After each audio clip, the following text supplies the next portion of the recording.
Hello, everyone, and welcome back to eBoogie Studios. Let's imagine ourselves back in 1955. We turn on the radio. We're going to listen to our favorite broadcast called Suspense. Hope you enjoy.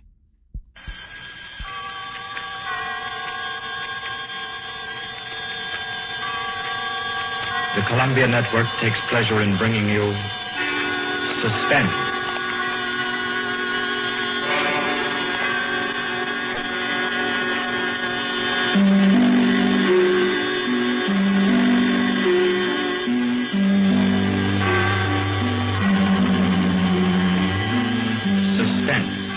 Columbia's parade of outstanding thrillers, produced and directed by William Spear and scored by Bernard Herrmann. The notable melodramas from stage and screen, fiction and radio, presented each week to bring you to the edge of your chair, to keep you in suspense.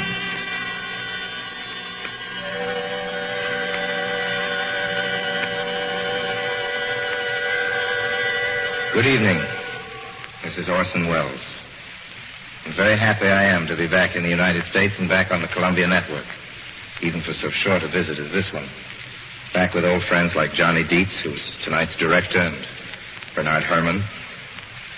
The Mercury Theater presented tonight's radio play for the first time last year. We came right out then and hailed it as a classic of the medium. Nobody argued the point. A lot of people asked us to do it again, so it's gratifying to get the chance now and to find a favorite of ours in this distinguished anthology of spook shows. Personally, I've never met anybody who didn't like a good ghost story. But I know a lot of people who think there are a lot of people who don't like a good ghost story. For the benefit of these, at least, I go on record at the outset of this evening's entertainment with a sober assurance that although blood may be curdled on this program, none will be spilt. There's no shooting, knifing, throttling, axing, or poisoning here. No clanking chains, no cobwebs, no bony and/or hairy hands appearing from secret panels, or, better yet, bedroom curtains. If it's any part of that dear old phosphorescent foolishness that people who don't like ghost stories don't like, then again, I promise you, we haven't got it. Not tonight. What we do have is a thriller. It's half as good as we think it is. You can call it a shocker. It's already been called a real Orson Welles story. Now, frankly, I don't know what this means. I've been on the air directing and acting in my own shows for quite a while now, and I don't suppose I've done more than half a dozen thrillers in all that time. Honestly, I don't think even that many, but it seems I do have a reputation for the uncanny. Quite possibly, a little escapade of mine involving a couple of planets, which shall be nameless, is responsible. Doesn't really matter. Don't think I disapprove of thrillers. I don't. A story doesn't have to appeal to the heart. It can also appeal to the spine. Sometimes you want your heart to be warmed, and sometimes you want your spine to tingle. The tingling, it's to be hoped, will be quite audible as you listen tonight to The Hitchhiker. That's the name of our story, The Hitchhiker.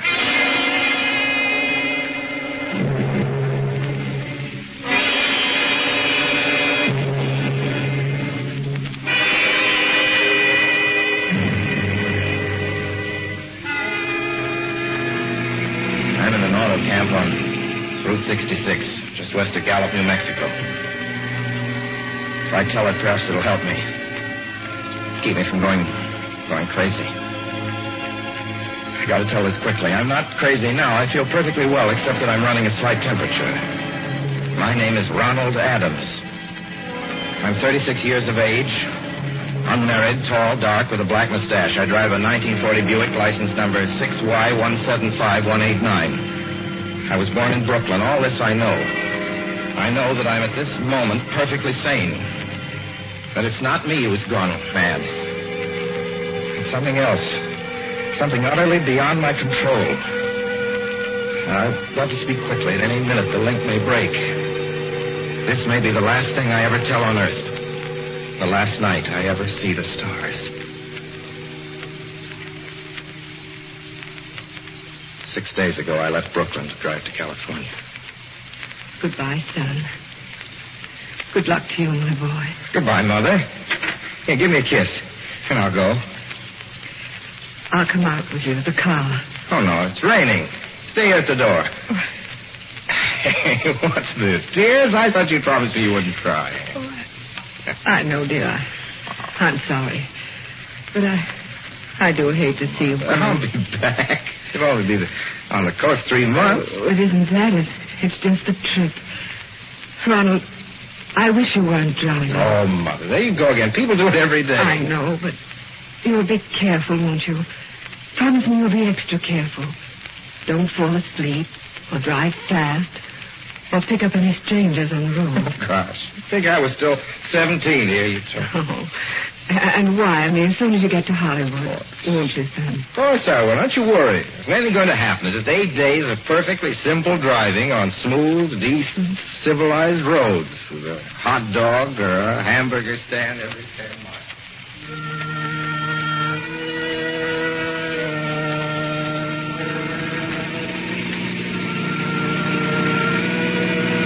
I was in fine spirits. The drive ahead of me, even the loneliness, seemed like a lark. I reckoned without him. Crossing Brooklyn Bridge that morning in the rain, I saw a man leaning against the cables. He seemed to be waiting for a lift. There were spots of fresh rain on his shoulders. He was carrying a cheap overnight bag in one hand. He was thin, nondescript, with a cap pulled down over his eyes. I would have forgotten him completely, except that just an hour later, while crossing the Pulaski Skyway over the Jersey Flats, I saw him again. At least, he looked like the same person. He was standing now with one thumb pointing west. I couldn't figure out how he got there, but I thought probably one of those fast trucks had picked him up, beat me to the Skyway, and let him off. I didn't stop for him. Then late that night, I saw him again. It's on the new Pennsylvania Turnpike between Harrisburg and Pittsburgh. It's 265 miles long with a very high speed limit. I was just slowing down for one of the tunnels when I saw him standing under an arc light by the side of the road. I seen quite distinctly the bag, the cap, even the spots of fresh rain over his shoulders. He hallooed at me this time. Hello! Stepped on the gas like a shot. That's lonely country to the Alleghenies, and I had no intention of stopping. Besides the coincidences, or whatever it was, maybe the Willies. Stopped at the next gas station.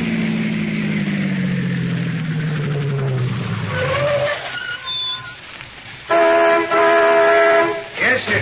Fill her up. Certainly, sir. Check your oil, sir? No, thanks.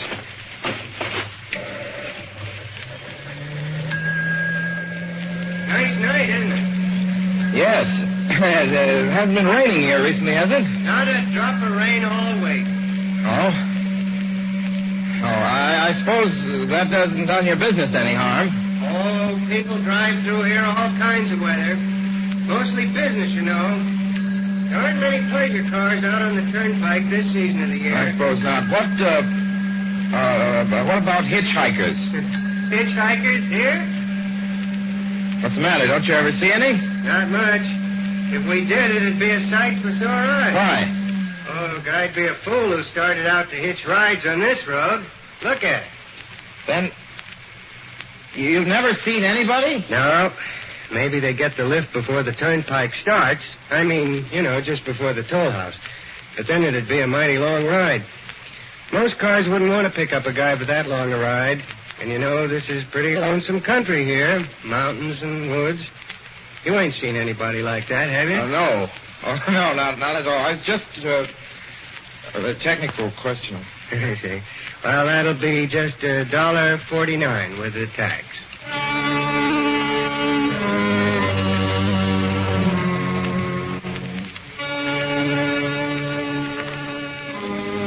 It gradually passed through my mind a sheer coincidence. I had a good night's sleep in Pittsburgh. I didn't think about the man all next day until just outside of Zanesville, Ohio, I saw him again. It's a bright, sunshiny afternoon. The peaceful Ohio fields, brown with the autumn stubble, lay greening in the golden light. I was driving slowly, drinking it in, when the road suddenly ended in a detour. In front of the barrier, he was standing. Let me explain about his appearance before I go on. I repeat, there was nothing sinister about him. He was as drab as a mud fence, nor was his attitude menacing. He merely stood there, waiting, almost drooping a little, with a cheap overnight bag in his hand. He looked as though he'd been waiting there for hours. And he looked up. He hailed me. He started to walk forward. Hello? Hello? Hello? No, not just now. Sorry. Northern California? No, not today. The other way, going to New York. Sorry.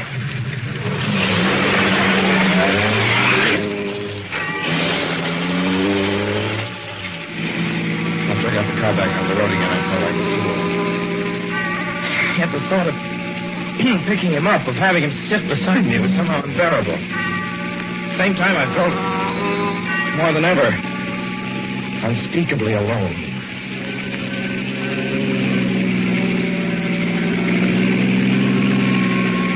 Hour after hour went by. Fields, the towns ticked off one by one. The light changed. I knew now that I was going to see him again. And though I dreaded the sight, I caught myself searching the side of the road, waiting for him to appear.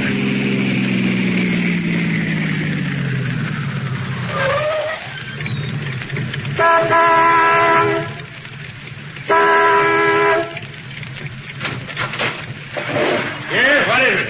What do you want? Sell sandwiches and pop here, don't you? Yeah, we do in the daytime. We're closed up now for the I know, night. but I was wondering if you could possibly have a cup of coffee, black coffee, just... No, nothing's coming late, mister. My wife's a cook. She's in bed. Don't shut the door, please. Listen, just a minute ago... just a minute ago, there was a man standing here right beside the stand, a suspicious-looking man. I don't mean to disturb it. And you see, I was driving along when I just happened to look, and there he was. How's he doing? Well, nothing. You've been taking a nip. That's what you've been doing. Now, on your way before I call out Sheriff Oates.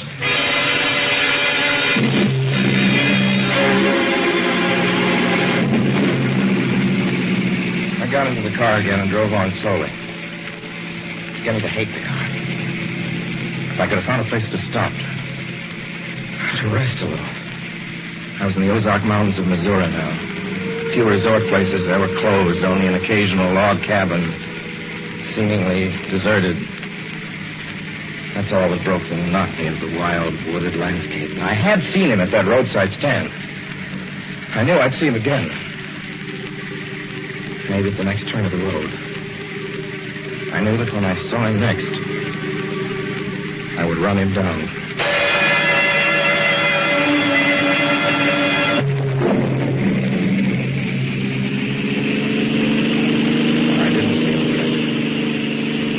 I didn't see him until late next afternoon. I stopped the car at a sleepy little junction just across the border into Oklahoma to let a train pass by. When he appeared across the tracks, leaning against a telephone pole. Perfectly airless, dry day.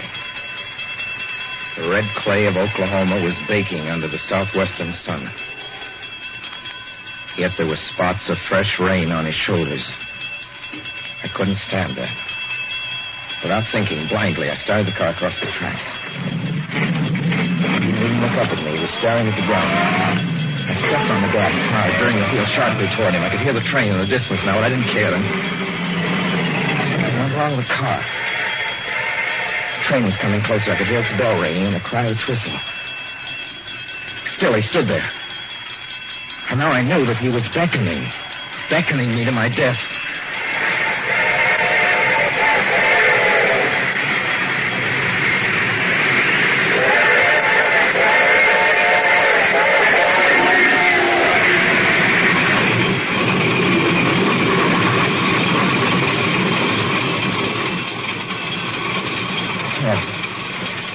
Frustrated in that time. The starter worked at last. I managed to back up.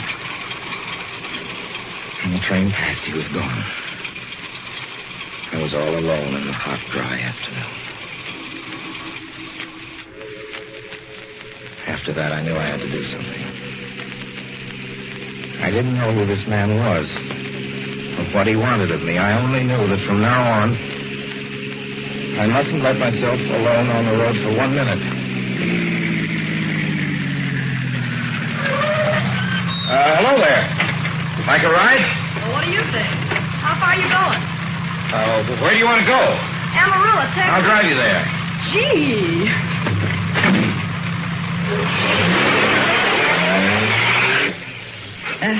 You mind if I take off my shoes? My dogs are killing me. Go right ahead.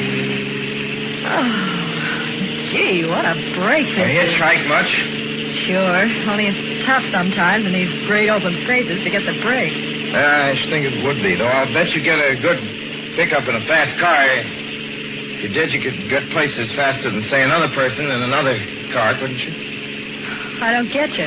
Well, take me, for instance. Suppose I'm driving across the country, say, at a nice, steady clip, about 45 miles an hour. Couldn't a girl like you just standing beside the road waiting for lifts beat me to town? Or any town, provided she got picked up every time in a car doing from 65 to 70 miles an hour? I don't know. What difference does it make? Oh, no difference. It's just a crazy idea I had sitting here in the car. Imagine spending your time in a swell car thinking of things like that. What would you do instead? What would I do? If I was a good-looking fellow like yourself, why, I just enjoy myself every minute of the time. I'd sit back and relax. And if I saw a good-looking girl along the side of the road, hey, look out! Did you see him? See who? A man standing beside the barbed wire fence. I didn't see anybody. It wasn't nothing but a bunch of cows and a wire fence. No? What do you think he was doing? Trying to run into the barbed wire There's a man fence? there, I tell you. A thin gray man with an overnight bag in his hand. Well, I was trying to run him down. Run him down? You mean kill him? Say you didn't see him back there? You sure? I didn't see a soul. As far as Watch that's for him concerned. the next time and keep watching. Keep your eyes peeled on the road. He'll turn up again. Maybe any minute. There! Look there!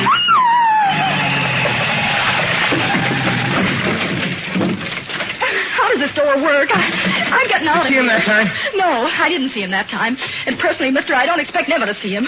All I want to do is go on living. I don't see how I will very long, driving with you. Oh, I'm sorry.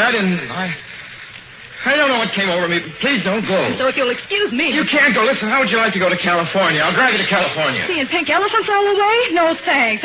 Thanks just the same. Listen, please, just 1 minute, please. You know what I think you need, big boy? Not a girlfriend. Just a good dose of sweet. Please. There. I got it now. No, you can't go. Please. Keep your hands off me. Do you hear? Leave your hands off me.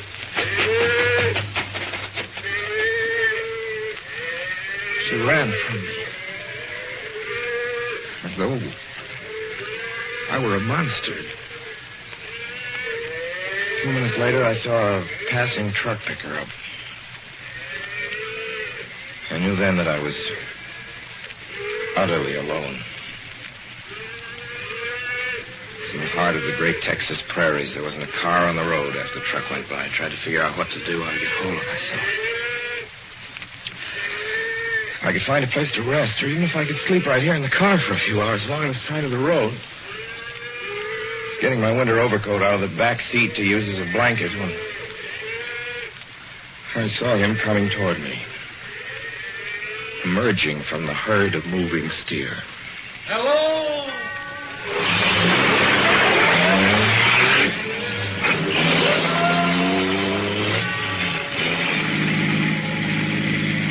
Maybe I should have spoken to him then. Thought it out then and there. For now, he began to be everywhere. Whenever I stopped, even for a moment, for gas, for oil, for a drink of pop, a cup of coffee, sandwich, he was there. I saw him standing outside the auto camp in Amarillo that night when I dared to slow down. He was sitting near the drinking fountain, a little camping spot just inside the border of New Mexico. He was waiting for me outside the Navajo reservation where I stopped to check my tires. I saw him in Albuquerque when I bought 20 gallons of gas. I was afraid to stop now. I began to drive faster and faster. I was in lunar landscape now. the great arid mesa country of New Mexico. I drove through it with the indifference of a fly crawling over the face of the moon. Now he didn't even wait for me to stop. Unless I drove at 85 miles an hour over those endless roads, he waited for me at every other mile. I'd see his figure, shadowless, flitting before me, still in the same attitude, over the cold, lifeless ground, flitting over dried-up rivers, over broken stones cast up by old glacial upheavals, flitting in that pure and cloudless air.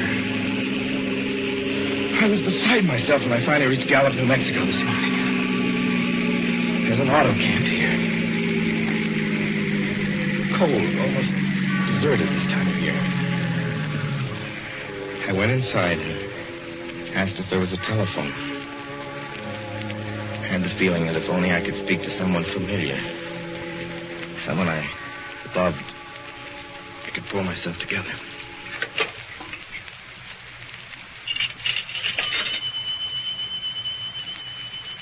Your call, please. Long distance. Long distance, certainly. This is long distance. I'd like to put in a call to my home in Brooklyn, New York.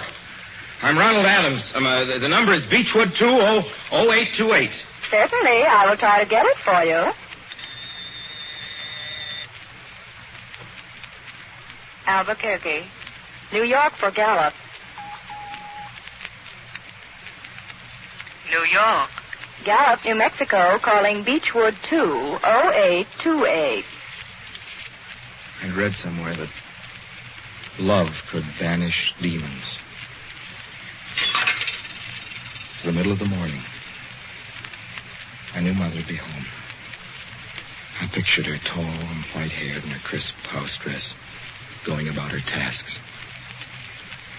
It'd be enough, I thought, just to hear the even calmness of her voice. Will you please deposit $3.85 for the first 3 minutes? When you have deposited $1.50, will you wait until I have collected the money?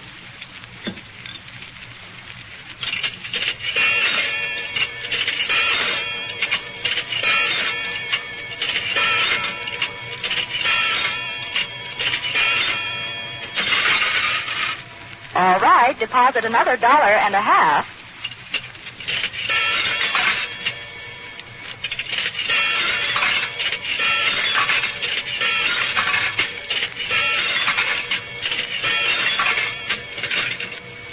Will you please deposit the remaining 85 cents?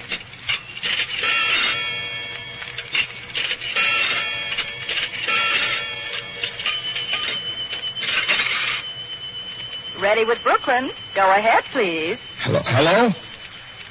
Mrs. Adams' residence. Hello, Mother? This is Mrs. Adams' residence. Who is it you wish to speak to, please? What? Who's this? This is Mrs. Whinney. Mrs. Whinney? I don't know any Mrs. Whinney. Is this Beechwood 20828? Yes? Where's my mother? Where's Mrs. Adams? Mrs. Adams is not at home. She's still in the hospital. The hospital? Yes. Who is this calling, please? Is it a member of the family? Well, what's she in the hospital for? She's been prostrated for 5 days. Nervous breakdown. But who is this Nervous calling? breakdown? Well, my grandmother never was nervous. It's all taken place since the death of her oldest son, Ronald. Death of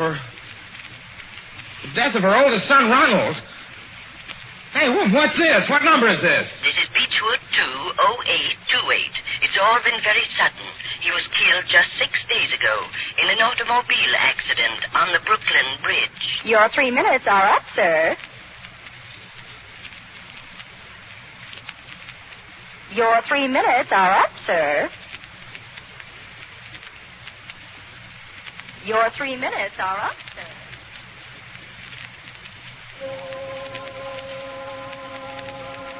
And so I'm sitting here in this deserted auto camp in Gallup, New Mexico. I'm trying to think. Trying to get hold of myself. Otherwise, I'm going to go crazy. Outside, it's night. The vast, soulless night of New Mexico. 1,000,000 stars are in the sky. Ahead of me stretch 1,000 miles of empty mesa. Mountains, prairies, desert.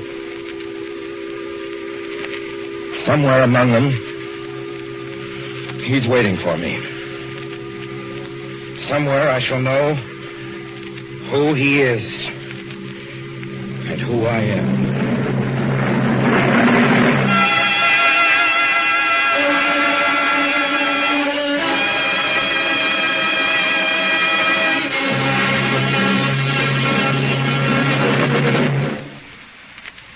So ends The Hitchhiker, and to Orson Welles our considerable thanks for his playing of the title role. Mr. Welles? Help wanted. Men, women, and children. Nature of work, hard, monotonous, back-breaking labor. Hours, 75 a week minimum. Pay, a few cents an hour. Added inducement, 2 meals a day, including several ounces of bad bread and a cup of thin soup. Don't delay. Apply at once. How'd you respond to a want ad like that, Mr. and Mrs. American working man and woman? You'd laugh, wouldn't you, and throw the paper in the trash basket. Dismiss the whole advertisement as some kind of a joke. But believe me, it's no joke.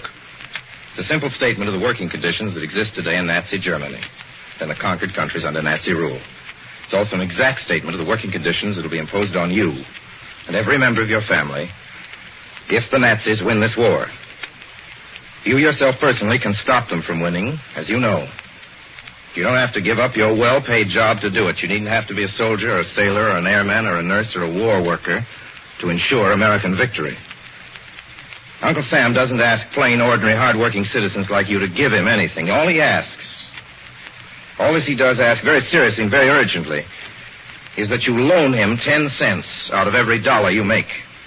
That's all there is to it. Lend Uncle Sam a dime to win this war, and he'll pay you back with interest when he's won it.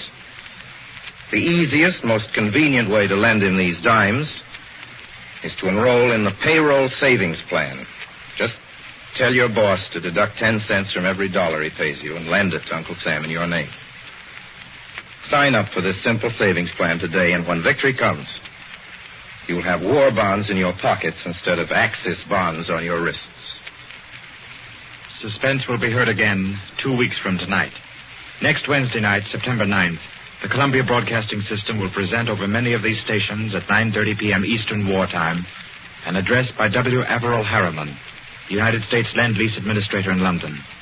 Mr. Harriman, as the personal representative of the President of the United States, attended the Moscow conferences between Winston Churchill and Joseph Stalin.